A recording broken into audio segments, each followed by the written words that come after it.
Svētās katoliskās tradīcijas un tās gadsimtiem senajā tradicionālās latīņu misas teksta patiesīgumā, skaistumā un labumā ir nepārprotama skaidrība un dievišķs dziļums. Pateicoties Dieva apredzībai, man kādu laiku atpakaļ bija tā laime atklāt un iepazīt šo misi.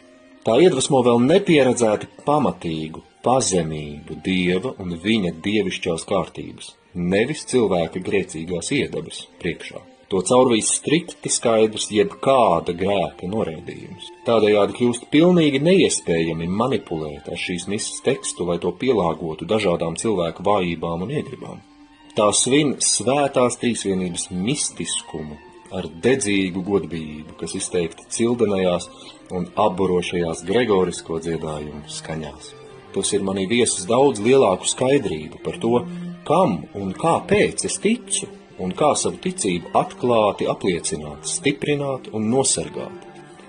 Tradicionālā latīņu mise pamazām ir arī pilnībā pārvērtusi veidu, kā es lūdzos, mudinot mani savu lūgšanu centrā likt nevis manas personiskās vajadzības, bet gan Dieva gribu un manu apņemšanos tai sakot.